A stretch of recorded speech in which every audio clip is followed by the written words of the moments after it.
The receptionist's smile faltered as her finger hovered over the iPad. She looked at me, voice dropping. Sorry, your name is not on the list. Behind me, Barbara Kensington let out a soft, cruel laugh. I did not cry. I simply smiled with a calmness that felt dangerous. Fine, I will be a stranger. Walking away, I sent a single message. 7 o'clock sharp. Deliver the gift. My name is Riley Thompson. And as I stepped out of the rideshare and onto the cobblestones of Sunnyvale Estates, the humidity hit me like a physical weight. It was the kind of thick, suffocating heat that Central Texas was famous for, the kind that made polo shirts stick to skin and turned perfectly styled hair into a frizz within minutes. But looking up at the facade of the Sunnyvale clubhouse, I knew the heat outside was nothing compared to the stifling atmosphere waiting for me inside the ballroom. The clubhouse was a fortress of suburban aristocracy. All white columns, gas lanterns, and manicured Bermuda grass that stood like sentries guarding the wealth inside. Tonight it was the stage for the HOA Annual Gala, a celebration disguised as community spirit, a strategic power grab wrapped in fairy lights and forced smiles. I smoothed down the front of my dress. It was a simple navy sheath, tailored and professional, purchased off the rack at a department store in Austin. It was clean, sharp, and entirely out of place. Around me, the air shimmered with the rustle of designer resort wear, pastels, florals, and gold lame. Men in blazers that cost more than my monthly HOA fee moved in packs, their laughter loud and confident, the sound of people who had never been told no in their entire lives.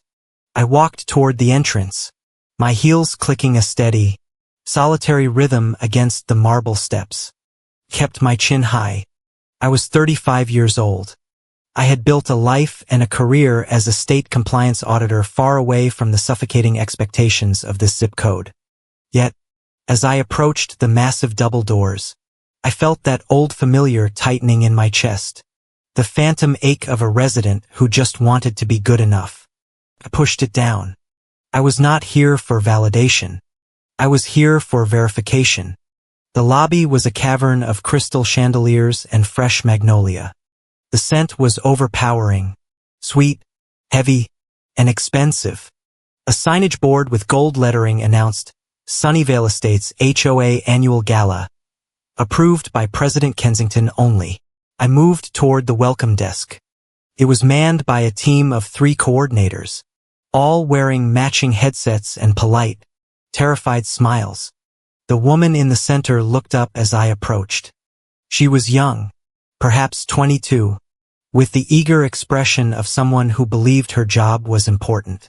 Welcome to the Sunnyvale Clubhouse, she chirped, her fingers hovering over an iPad propped up on a velvet stand. May I have your name, please? Riley Thompson, I said. My voice was steady, clear. The girl's smile remained fixed, but her eyes darted down to the screen. Her finger swiped, then swiped again. A small frown appeared between her brows, quickly smoothed away by professional training. She tapped a search bar and typed. I waited. I watched the reflection of the ballroom entrance in her glasses. I could see the guests filtering in, clutching glasses of champagne, their faces flushed with excitement and open bars. The girl stopped typing. She looked at the iPad, then at me, then back at the iPad.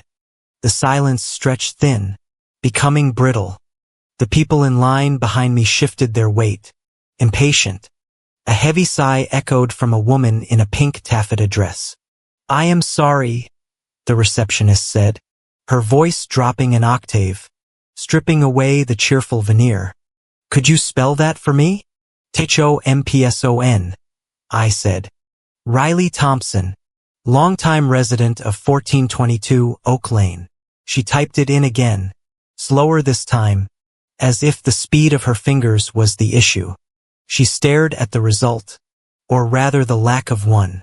She looked up at me, and this time the smile was gone completely. She looked panicked. I am so sorry. Your name is not. It is not on the list. I felt the eyes of the line behind me boring into my back. The whispers started low. Buzzing sounds like angry wasps. Who is she? Is she crashing? How embarrassing. Check again, I said, though I knew she would find nothing.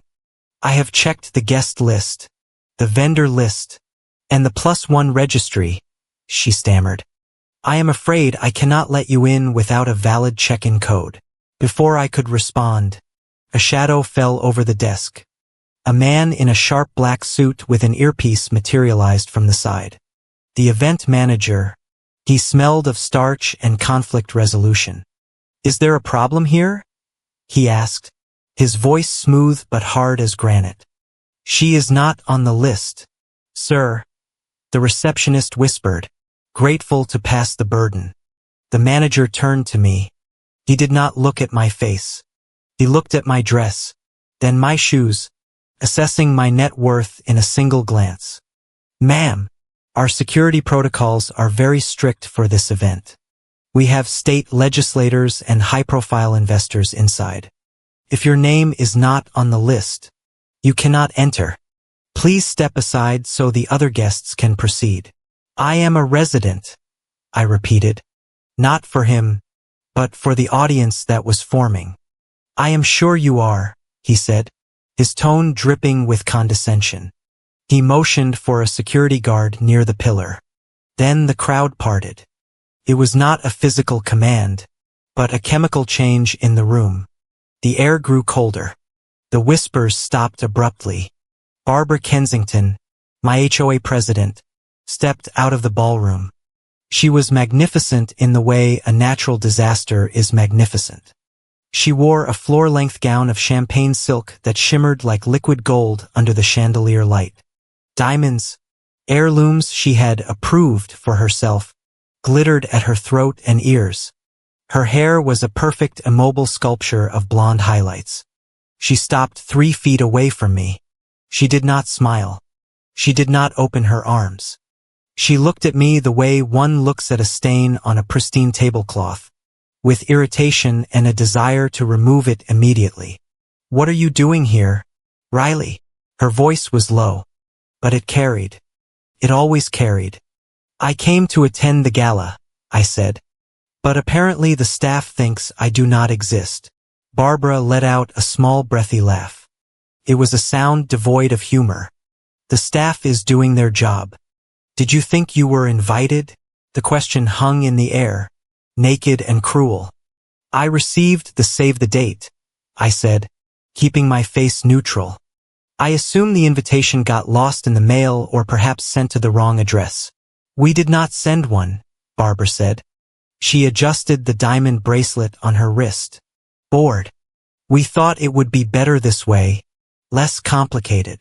Behind her, a flurry of white lace appeared. Madison, her protégé and the board's golden girl, looked like a princess from a storybook. Her dress was a cloud of tulle, strapless and encrusted with crystals that caught every photon of light in the lobby. She looked beautiful. She also looked terrified. Riley, Madison squeaked. She took a step forward, then stopped when Barbara shifted slightly, blocking her path. Madison's eyes darted around the lobby, terrified of the scene we were causing. Madison, I said, congratulations on your community award. Oh, God, Riley, I am so sorry, Madison said, her voice trembling with a rehearsed sort of frailty. She pressed a hand to her chest. It must have been the email system. The event planner said there was a glitch with the server. I told Barbara we should have double-checked. But everything has been so chaotic. A glitch? I repeated flatly. It is for the best. Really? Madison rushed on, her words tumbling out. You know how you get with crowds, Riley. You get so anxious. It is so loud in there. And with Victor's investors, we just didn't want you to be overwhelmed. We did it for you, really, to protect the community standards. It was a masterpiece of gaslighting. In 3 sentences, She had turned my exclusion into an act of charity. She had painted me as socially fragile, a troublemaker who needed to be managed rather than a resident who had been discarded. I am fine in crowds, I said. I work in a state regulatory building in Austin. I think I can handle a cocktail hour. This is not a cocktail hour, a deep voice boomed. Victor Hargrove stepped up beside Madison, sliding a possessive arm around her waist. He looked the part of the modern HOA treasurer, tall, jawline sharp enough to cut glass, wearing a blazer that fit him like a second skin. He looked at me with open disdain. This is a networking event, Riley, Victor said. He didn't look me in the eye. He looked over my shoulder, scanning the lobby for anyone more important. We are celebrating the perfect community.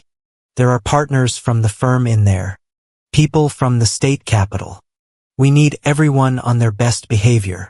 He paused, then smirked. Honestly, Riley, we don't have time to babysit you tonight. If you are not on the list, you are not on the list. Don't make a scene. It is pathetic. I looked at Victor.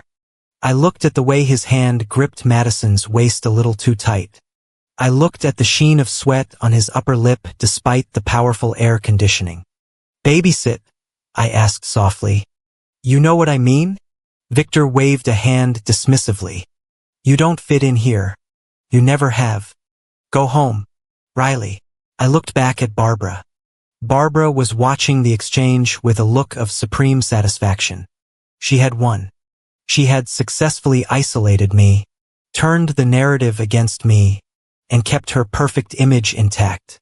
She stepped closer, invading my personal space. She smelled of Chanel No. 5 and cold ambition.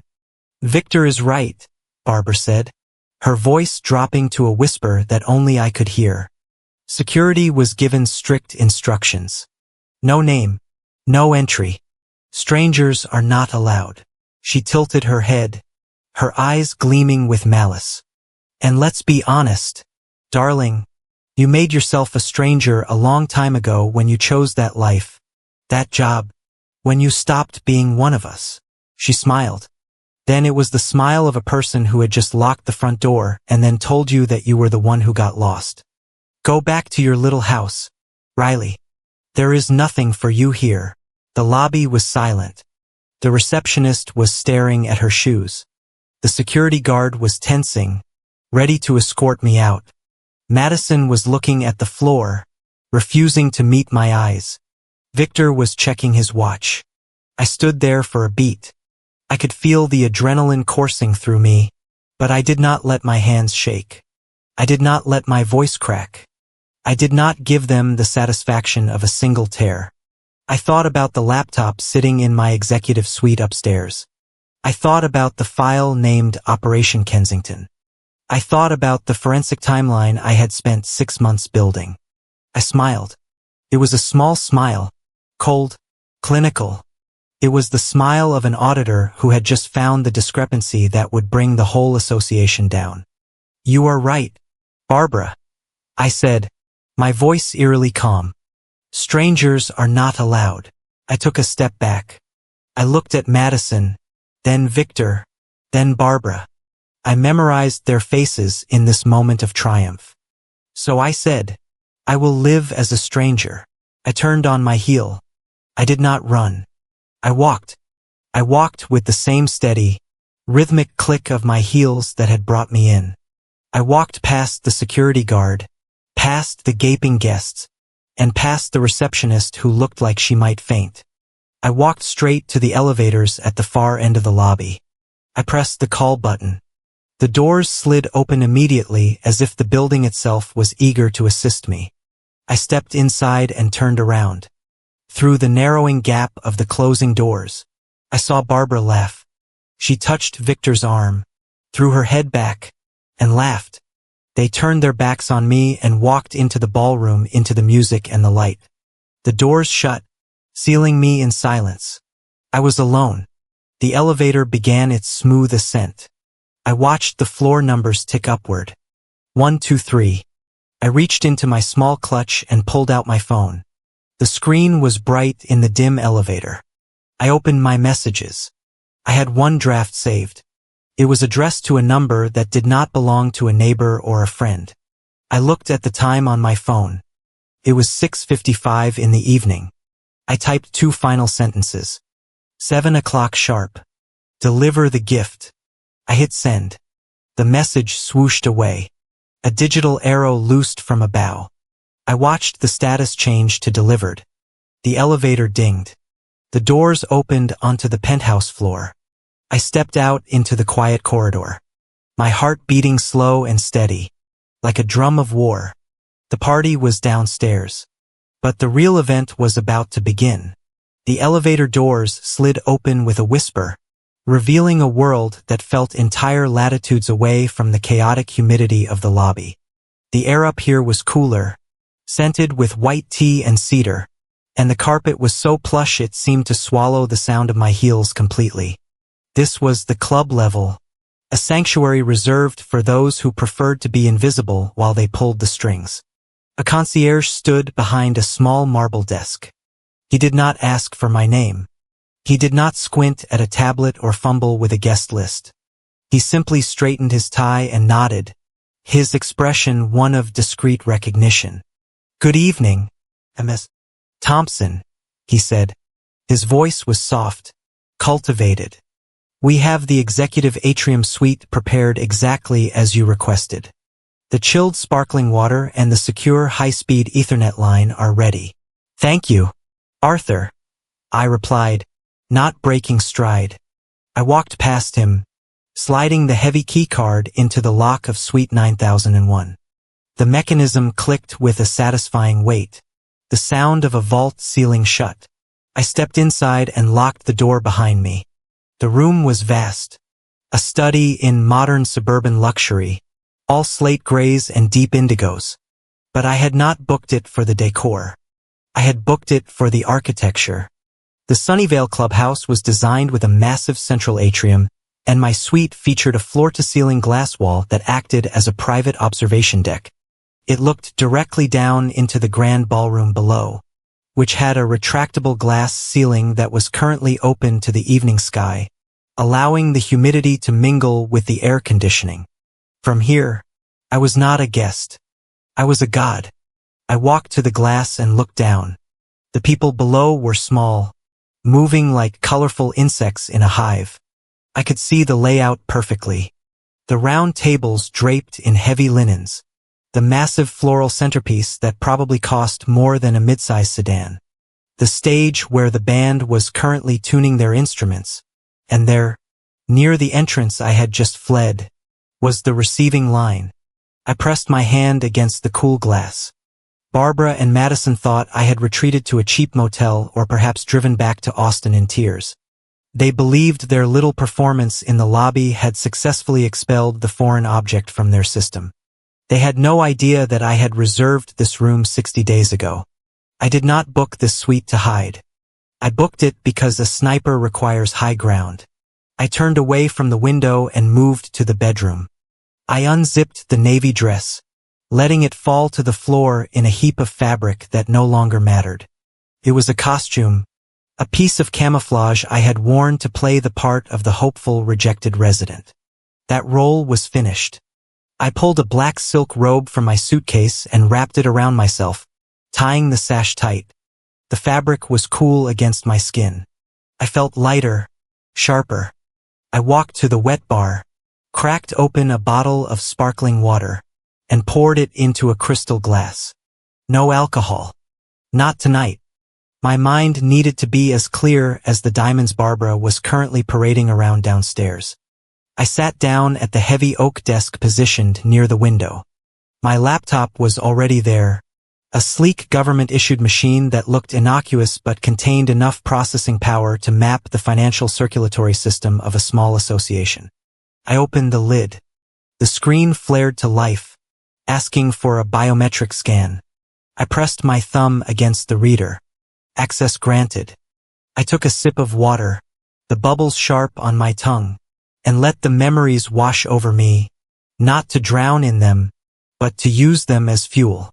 For as long as I could remember, The narrative in Sunnyvale Estates had been fixed. Madison was the star. She was soft, pliable, and eager to please.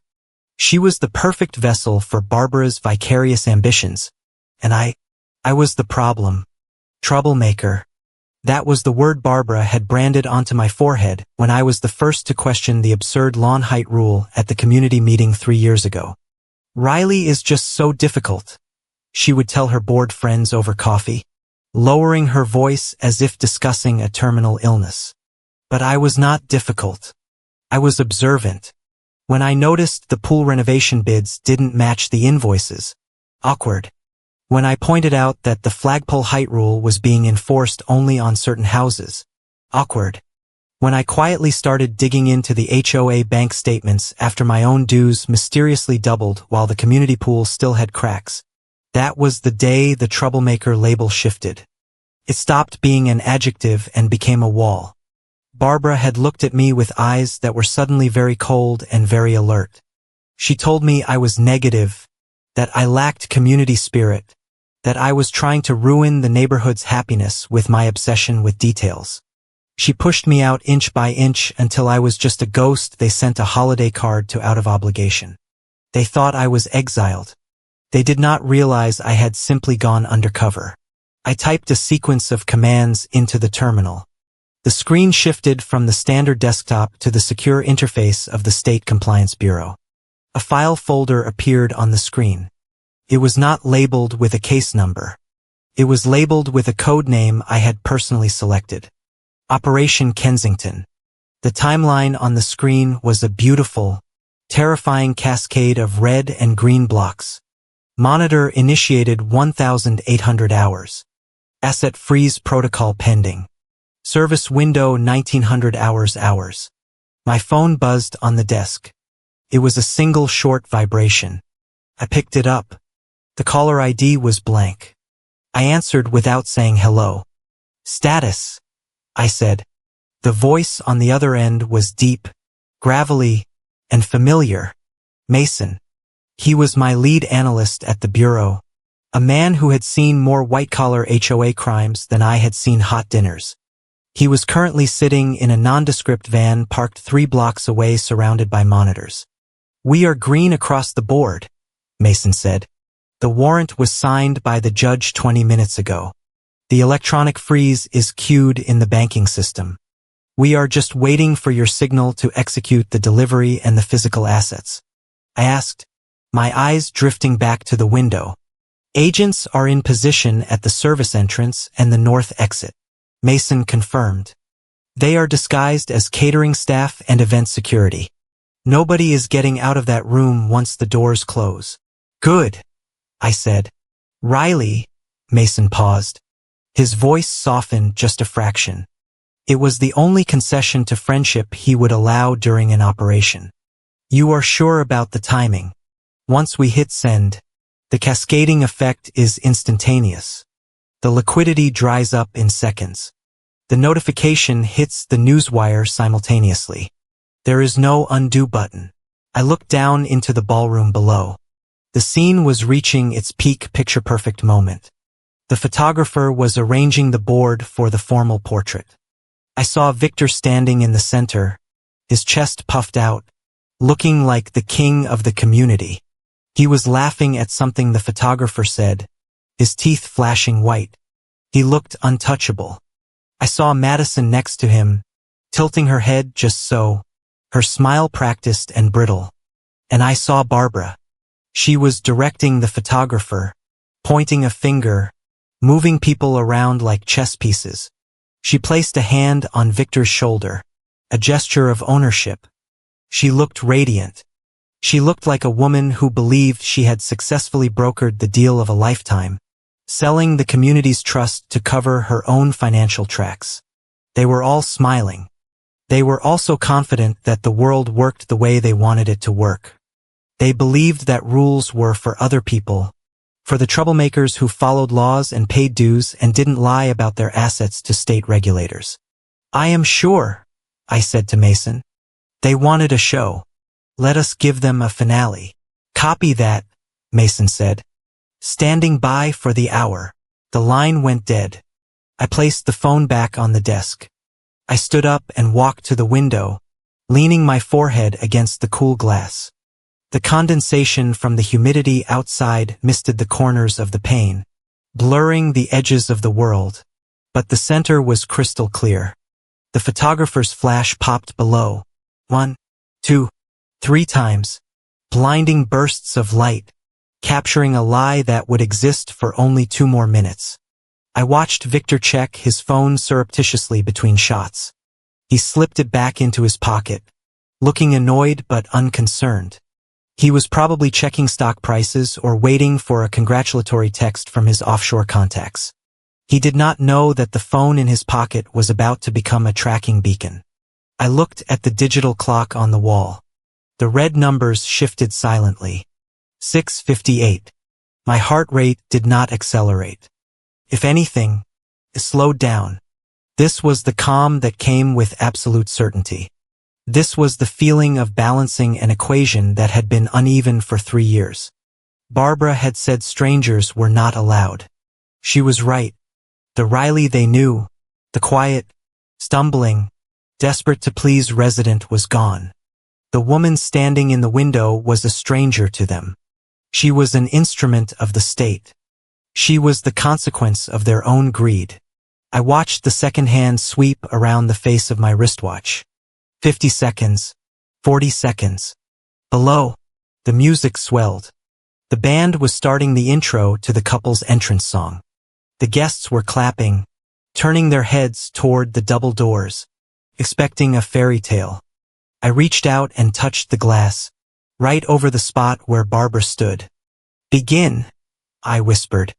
The band struck the first chord of a classic jazz standard, a rich brassy sound that filled the cavernous space of the grand ballroom. From my vantage point in the heavens, I saw the heavy double doors swing open with theatrical precision. The timing was impeccable. Madison stepped through the threshold. She was a vision of manufactured perfection. Her silhouette framed by the backlight of the foyer. The crowd erupted into applause. It was a polite, thunderous sound, the sound of 500 people agreeing that this gala was a good idea. Madison beamed, waving her bouquet of white hydrangeas, soaking in the adoration. She looked like a queen who had just been crowned, oblivious to the fact that her throne was built on quicksand. Barbara stood near the head table, clapping the loudest. Her posture was rigid with triumph. This was her moment as much as it was Madison's. She had orchestrated the lighting, the flowers, the guest list, and the treasurer. She was watching her investment mature before her eyes, but my eyes were not on the golden girl, nor the president. They were fixed on the treasurer. Victor Hargrove stood at the center of the dance floor, waiting for his moment. To the untrained eye, he looked like the epitome of eager anticipation. He shifted his weight from one foot to the other. He adjusted his cufflinks. He ran a hand through his hair. From 9 floors up, however, the body language told a different story. Victor was not eager. He was unraveling. Even from this distance, I could see the sheen of perspiration on his forehead, glistening under the harsh stage lights. The ballroom was kept at a crisp 68 degrees, yet Victor looked like he was standing in a sauna. His smile was tight, a grimace that didn't reach his eyes. His hand kept darting to the inside pocket of his blazer, checking for his phone, then pulling it back as if the device burned him. He knew something was wrong.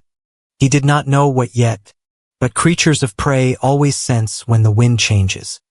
He had likely been trying to reach his offshore contacts all afternoon, only to find dead air. Now he was trapped in a blazer, surrounded by witnesses, waiting for the axe to fall. I glanced at the digital clock on my laptop screen. 6 hours, 59 minutes, and 58 seconds. 59 seconds. 7 o'clock. I did not have to press a button. The system was automated. At that exact second, the embargo on the press release lifted. At that exact second, the automated alert from the state wire, the HOA Industries Bible, pushed the notification to every subscriber in the tri-state area. It started as a ripple. Down in the ballroom, the phone chirped. It was a sharp, distinct sound cutting through the low hum of the brass section. Then another, then 3 more. Within 10 seconds, the room was filled with a cacophony of dings, buzzes, and melodic ringtones. It sounded less like a gala and more like a trading floor during a market crash. The reaction was Pavlovian. In a room full of real estate developers, hedge fund neighbors, and corporate lawyers, a breaking news alert at 7 o'clock on a Saturday night screamed disaster. I watched the wave of movement spread outward from the center of the room. A man in a gray suit near the bar, one of Victor's senior partners, if I recalled correctly, pulled his phone out. He frowned, tapped the screen, and then his face went the color of ash. He stopped the bartender from pouring his drink and grabbed the counter for support. 2 tables away, a woman in emerald silk gasped. She covered her mouth with her hand, her eyes darting toward Victor. She nudged her husband, shoving her phone into his face. He read it, and I saw his lips form a very specific, very vulgar curse word. The headline was glowing on 500 screens. I knew it by heart because I had drafted the affidavit that authorized it. Breaking: Sunnyvale Estates, HOA President Barbara Kensington's accounts frozen in federal fraud investigation. Treasurer Victor Hargrove named person of interest. The energy in the room shifted violently. The celebratory warmth evaporated, replaced by a cold, sharp panic.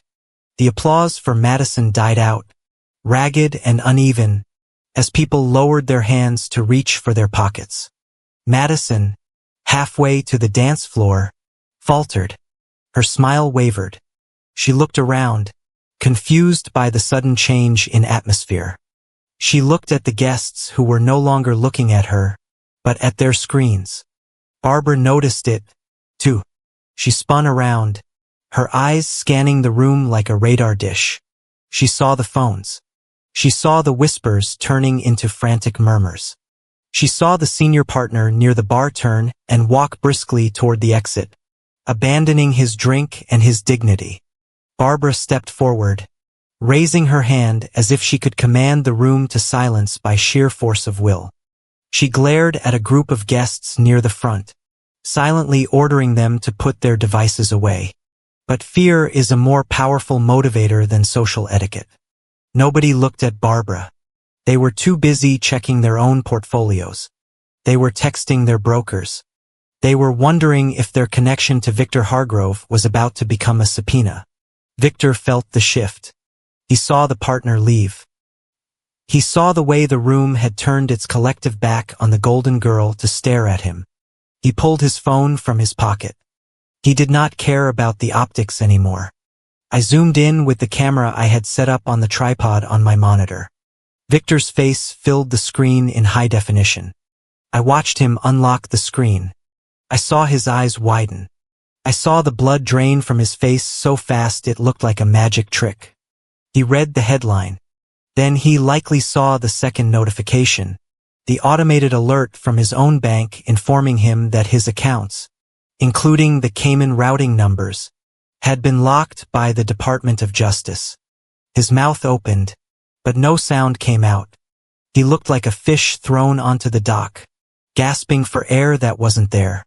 The music trailed off. The band leader, sensing the tension, signaled the musicians to stop. The silence that followed was deafening. It was the silence of a bomb that had just landed, but not yet detonated. Madison reached him. She reached out and touched his arm, her face a mask of confusion. Victor. Her voice drifted up, thin and frightened. Victor, what is wrong? Why is everyone looking at their phones? Victor flinched as if she had burned him. He snatched his arm away. He looked at Madison for the first time that day. The mask of the doting treasurer was gone. He looked at her with wild, feral eyes. He wasn't seeing his partner. He was seeing an anchor. He was seeing lost time. Victor stammered. His voice cracked. I have to. Victor. Barbara's voice cut through the silence like a whip. She was marching toward them, her face thunderous. Put that phone away immediately. We are cutting the cake. Pull yourself together. Barbara did not know yet. She thought it was a rumor. She thought it was a bad investment tip. She thought she could bully reality back into submission. Victor looked at Barbara. He looked at the closing circle of guests who were now holding their phones up. Cameras recording. The flash of a video light turned on. Then another. They weren't filming the celebration anymore. They were filming the wreckage. They froze it, Victor whispered. It was loud enough for the microphone near the stage to pick up. A feedback whine screeched through the speakers. They froze the whole damn fund. What are you talking about? Barbara hissed, grabbing his lapel. Let go of me, Victor shouted. He shoved Barbara. The gasp from the room was collective. Barbara stumbled back, her heel catching on the hem of her dress. She didn't fall, but the indignity was total. Victor backed away. He was spinning in a tight circle, looking for an exit. He looked at the main doors, but they were blocked by a wall of guests and confusion. He looked at the stage. He realized the walls were closing in. He realized that the article wasn't just a news story. It was a starting gun for the authorities. If the assets were frozen, the warrants were active. Victor, Madison screamed, tears finally spilling over. Where are you going? Victor didn't answer. He didn't look back. He turned and sprinted. He didn't run like a man with a plan. He ran like a rat in a maze. He scrambled over the head table, knocking over a tower of champagne glasses. The crash of breaking crystal was shattering, a violent punctuation mark to the scene. Champagne soaked the white tablecloth, looking disturbingly like blood under the stage lights. He vaulted off the table and made for the service entrance on the far left wall, the door used by the waiters to bring out the prime rib. Stop him! Someone shouted from the crowd. It sounded like one of the investors, but nobody moved to stop him. They were too busy filming. Victor hit the service door with his shoulder, bursting through it. The door swung wildly back and forth in his wake, offering a brief glimpse of the stainless steel kitchen beyond. Then he was gone. Madison stood alone in the center of the dance floor, surrounded by broken glass and the ruin of her perfect night. She looked at the empty space where her treasurer had been.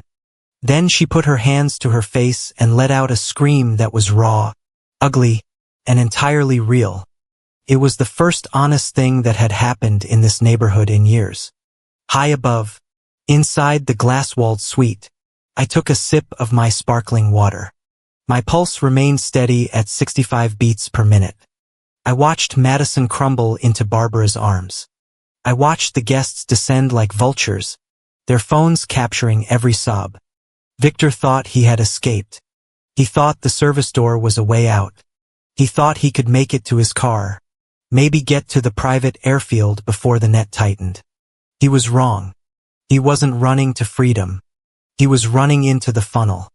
I set my glass down on the coaster. The show in the ballroom was over. The tragedy had concluded its first act. Now it was time for the procedural. Run, Victor, I whispered to the empty room. Run fast. You are only making the evidence easier to find. I stood up and tightened the sash of my robe. I did not need to watch the monitors anymore. I knew exactly where that service hallway led. It led to the loading dock. And I knew exactly who was waiting at the loading dock, checking their watches, waiting for a man in a blazer to run straight into their arms. I shifted my attention from the glass window overlooking the ballroom to the high-definition monitor on my desk. The ballroom was just the theater. The real drama was always backstage. Victor Hargrove had not run to his car. He was too smart, or perhaps too desperate for that. He knew that a man in a blazer sprinting through a parking lot was a beacon for law enforcement. He needed his armor. He needed his passport. his encrypted hard drives, and the burner phone he kept hidden in the bottom of his shaving kit. He had doubled back to the board suite. I had anticipated this 2 hours ago. While the housekeeping staff was busy turning down the beds, I had accessed the room's smart control panel via a remote bridge. I was not in the room with them, but through the camera on the wall-mounted console and the audio sensors in the lighting system, I was the third person in the conversation on my screen. The door to the suite flew open. Victor stumbled in, his chest heaving. He looked like a man who had been running from a fire only to realize he was still burning. He didn't look at the view of the golf course. He didn't look at the bottle of Dom on ice. He lunged for the safe in the closet. His fingers were shaking so violently he fumbled the keypad code twice. "Come on," he hissed, slamming his palm against the metal door. "Come on, you piece of junk." The lock finally beeped a cheerful electronic chirp that sounded mocking in the silence. Victor yanked the door open and began raking the contents into a leather duffel bag, a stack of cash, a black passport holder, 2 silver USB drives. He zipped the bag shut when the suite door burst open again. Barbara and Madison spilled into the room. They were out of breath, their faces flushed with a mixture of exertion and hysteria. Barbara slammed the door behind them and leaned against it as if her body weight could physically bar the reality of what was happening downstairs. "Are you insane?" Barbara screamed. Her voice was unrecognizable. It wasn't the polished modulation of a president anymore. It was the screech of a cornered animal. "You left the golden girl on the dance floor. Do you have any idea what this looks like? The investors are filming. The senator is downstairs." Victor didn't even look up. He was shoving his laptop into the bag, the power cord trailing like a snake. "Forget the senator, Barbara," Victor snapped. "The senator is probably deleting my number right now." "Victor, please," Madison sobbed. She stood in the center of the room, her hands clutching the tool of her skirt. She looked small, lost in the massive suite. "You are scaring me. Why did you run? We can fix this." Barbara said, "It is just a misunderstanding with the bank. We can call the lawyers." Victor stopped. He stood up slowly, the duffel bag heavy in his hand. He looked at Madison, and for a second I thought I saw a flicker of pity, but it was quickly replaced by the cold, hard resolve of self-preservation. "There is no fixing this, Madison," Victor said. His voice was flat. "They didn't just freeze the account. They flagged the routing numbers. They know about the Cayman liquidity. They know about the shell companies in Panama." "Who is they?" Madison whispered. "The feds." "Madison," Victor shouted, the veins in his neck bulging. "The State Compliance Bureau. The FBI. Take your pick. They are all the same. They want to put me in a cage." Barbara pushed herself off the door. She smoothed the front of her dress, a reflex that seemed absurd given the circumstances. She walked toward Victor, her eyes narrowing. "You told me it was clean," Barbara said. Her voice was deadly quiet. "You told me the structure was bulletproof. You said the leverage was insulated." I watched closely on my monitor. There it was, Barbara's mistake. She hadn't asked what he did. She hadn't asked if he was guilty. She had reprimanded him for the quality of his cover-up. Victor laughed. It was a dry, hacking sound. "I said the structure was complex, Barbara. I never said it was magic. And I certainly didn't expect to get flagged on gala night." He threw the bag over his shoulder. "I am leaving. If I can get to the airfield before they ground the private charters, I might have a chance." "You are not going anywhere." Barbara blocked his path to the door. "You walk out that door and you destroy this neighborhood's name. You destroy Madison's future. You stay here. You call your legal team and you issue a statement." "I am not destroying anything that wasn't already rotten," Victor sneered. He took a step toward her, looming over her. "Move, Barbara. Or are you worried that if I get caught, They will start looking at your accounts. 2. Madison's head snapped up. Barbara, what does he mean? Barbara didn't move, but her eyes flickered, a micro-expression of fear. He is hysterical. Madison, do not listen to him. Tell her. Barbara, Victor said. He was enjoying this now in the wreckage of his life. He found a twisted pleasure in burning them down with him. Tell your protégé why we had to move the gala up by 6 months. Tell her why you were so desperate to get those invitations out before the quarter ended. Victor, stop it, Barbara warned, her voice trembling. She needed the cash flow, Victor said, looking directly at Madison. Your president isn't the grand dame of Sunnyvale Estates. Madison, she is broke. The HOA reserve fund has been dry for 3 years. She has been floating on credit and appearances. That is a lie, Madison breathed. She looked at Barbara, begging her to deny it. Barbara, I helped her out. Victor continued, relentless. I paid a consulting fee. That is what we called it on the paperwork. $250,000 direct wire transfer to an account in the Caymans. The price for her blessing. The price for ensuring you said yes quickly before my own investors started asking questions about my liquidity. Madison went pale. She looked as if she had been slapped. She took a step back, her heel catching in the carpet. You sold me. I secured your future, Barbara snapped, abandoning the denial. She turned on Madison, her face twisted with desperation. I did what I had to do. Do you have any idea what it costs to maintain this life? To keep this clubhouse? To keep you in those dresses and that car? Your father is useless. He let the association stagnate years ago. I made a deal to save us. You took a bribe, Madison whispered. The realization hit her with the force of a physical blow. All those times you told me Victor was a visionary. All those times you told me I was lucky he chose me. You were just closing a deal. It was a merger, Victor corrected coldly. And now the merger is toxic. He shoved past Barbara. Now get out of my way. He reached for the door handle. He never got to turn it. From the hallway, a sound erupted that was louder than any thunderclap.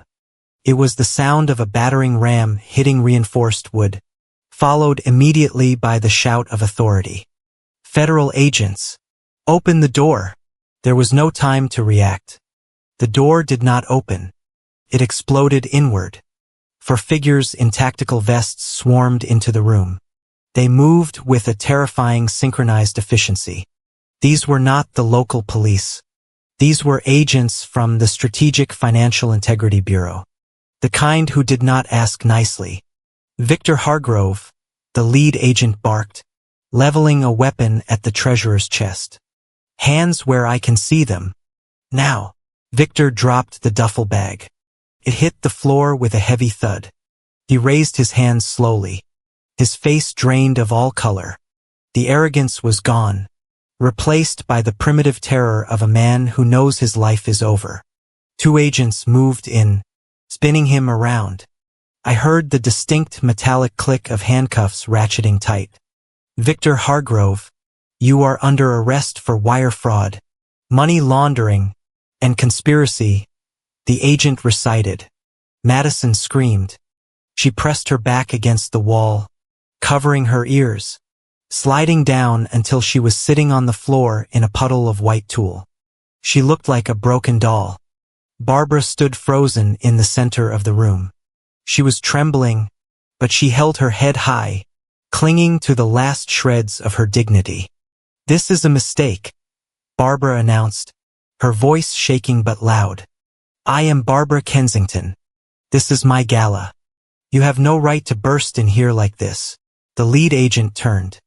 He was a tall man with a face like carved granite. He looked at Victor, who was currently being read his rights, and then he turned his gaze to Barbara. He did not look impressed. He looked at her with recognition. He reached into his vest pocket and pulled out a second document. It was a folded piece of paper with a government seal. Mrs. Kensington, the agent said. He didn't shout. He spoke with a calm, bureaucratic finality that was far more terrifying. We are aware of who you are. Barbara blinked. Then remove these people from my suite immediately. I am afraid I cannot do that, the agent said. He stepped closer to her. We have a warrant for the seizure of all electronic devices in this room. And we have some questions regarding a series of wire transfers initiated by Mr. Hargrove to an entity listing you as the primary beneficiary. Barbara's mouth opened, but no sound came out. The air seemed to leave the room. We also have questions regarding your signature on several compliance documents related to the Sunnyvale Reserve Fund. The agent continued. We need you to come with us, Mrs.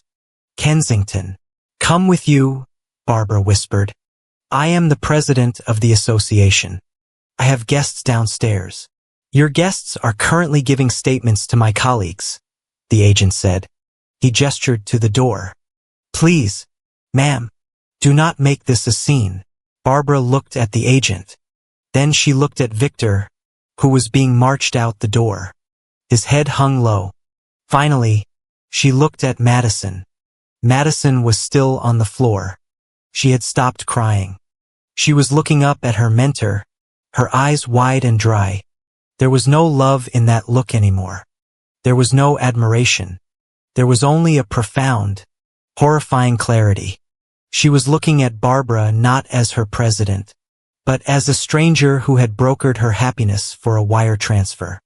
Barbara, she said, reaching a hand out. Barbara, tell them this is ridiculous. Madison did not move. She did not blink. She simply stared as if she was seeing a ghost. Ma'am, the agent said, taking Barbara firmly by the elbow. Barbara tried to pull away, but the grip was iron. She was guided toward the door, her heels dragging slightly on the carpet. For the first time in her life, Barbara Kensington was not leading the procession. She was being escorted. As they dragged her out, she looked back one last time, her eyes scanning the room, scanning the ceiling as if looking for the person responsible. I sat in my chair, 9 floors up, watching the feed. I took a sip of my water. Goodbye, Barbara, I whispered. I reached out and pressed a key on my laptop. The screen flickered and the feed from the board suite cut to black. The immediate threat was neutralized. Victor was in custody. Barbara was implicated. But the night was not over. The legal dismantling had begun. But the social dismantling was next. And for that, I needed to go downstairs. I stood up and walked to the closet. I pushed aside the black silk robe and reached for the second outfit I had prepared. It was a sharp charcoal gray pantsuit, the kind of suit a forensic auditor wears when she is about to conduct a very public interview. I checked my reflection in the mirror. My face was calm. My hands were steady. It was time to go to the bar. The lobby bar at the Sunnyvale Clubhouse was designed to be a place of discreet whispers and old money transactions. It was all dark mahogany, tufted leather, and low amber lighting that flattered aging complexions. Usually it was a sanctuary. Tonight it was a courtroom and the jury was drunk on expensive champagne and schadenfreude. I sat on a high-backed leather stool near the corner, perfectly visible to anyone entering from the main foyer. I had not chosen a booth in the back. I had not hidden behind a potted palm. I sat with the posture of a woman who had every right to be exactly where she was. The bartender, a man named Thomas, who had served me a ginger ale when I was the first to complain about the grass rule, approached with a nervous twitch in his jaw. He looked at the charcoal suit I had changed into. He looked at the chaos unfolding in the lobby behind me. What can I get you, Ms. Thompson? He asked, his voice barely audible over the hum of the crowd. A martini, I said clearly. Gin. Dirty. 3 olives. He nodded and scurried away, grateful for a simple task in a night that had gone off the rails. I waited. I rested my hands on the cool marble of the bar top. Around me, the gala guests who had fled the ballroom were regrouping. They were huddled in tight circles, their faces illuminated by the blue light of their smartphone screens. They were reading the articles. They were forwarding the press release. They were already distancing themselves from the name Kensington, rewriting their own histories to claim they had always been suspicious of Barbara. The air was thick with the scent of expensive perfume and nervous sweat. I took the drink Thomas placed in front of me. The glass was frosted, the liquid perfectly clear. I lifted it to my lips, the brine of the olives hitting my nose before the gin hit my tongue. Then I heard them. It was not difficult. Barbara did not know how to be quiet, especially when she felt the walls closing in. "Where is she?" Barbara's voice cut through the murmur of the lounge like a serrated knife. "I know she is here." One of the valets saw her coming down. I did not turn around. I took a slow, deliberate sip of my drink. "Barbara, please." Madison's voice followed, sounding thin and waterlogged. "Everyone is looking. Let them look," Barbara shrieked. I watched them in the mirror behind the bar. Barbara was marching toward me, her champagne silk dress now looking garish under the bar lights. Her hair, usually an architectural marvel, was coming loose at the temples. Madison trailed behind her, clutching her tulle skirt, her face a ruin of smeared mascara and blotchy skin. Barbara reached my stool and slammed her hand down on the bar, rattling my saucer. "You?" she hissed. I set my glass down. I swiveled the stool slowly, crossing my legs. I looked her in the eye. "Hello, Barbara," I said. "Hello, Madison. You did this," Barbara accused, her fingers shaking as she pointed at my face. "Do not sit there and look at me with those cold eyes. I know you did this. You called them, didn't you?" The lounge went silent. The huddles of guests broke apart as people turned to watch. Phones were raised. The red recording lights blinked on. A galaxy of digital eyes capturing the Kensington meltdown in real time. "Called who?" I asked calmly. "The police. The feds. Whoever those brutes in the suite were," Barbara screamed. She was losing control, her chest heaving. "You could not stand it, could you? You could not stand to see Madison happy. You could not stand to see us win. So you tipped them off. You called some hotline and made up lies about Victor." I looked at the guests filming us. I saw the wife of the senator, her phone held high, a look of grim fascination on her face. Barbara was doing exactly what I needed her to do. She was destroying her own defense. She was proving in front of witnesses that she viewed the law as an inconvenience caused by a jealous resident rather than a consequence of criminal action. "I did not call a hotline, Barbara," I said. "Federal investigations of this magnitude take months to build. They do not happen because of a phone call on a Saturday night." "Do not lie to me." Barbara grabbed the edge of my jacket. "You have always been jealous. You have always been the miserable one in the corner. You wanted to ruin this gala. You wanted to ruin the community." I gently but firmly removed her hand from my lapel. I brushed the fabric as if she had left a smudge of dirt. I turned my gaze to Madison. She was standing slightly behind Barbara looking at the floor. "Madison," I said softly. She looked up. Her eyes were red, swollen. "He was arrested." "Riley," Madison whispered. "They put him in handcuffs on our gala night." "I saw," I said. "How can you be so calm?" Madison cried out, a flash of anger cutting through her self-pity. "My life is over. My treasurer is gone." "Is he?" I asked. I picked up my martini glass again, twisting the stem between my fingers. "Tell me something, Madison, and I want you to answer honestly, for the first time in your life." I leaned forward slightly. "Are you crying because you lost the man you love? Or are you crying because you lost the name Hargrove and everything it was supposed to buy you?" Madison recoiled. She opened her mouth to protest. to spout some romantic platitude about soulmates, but the words died in her throat.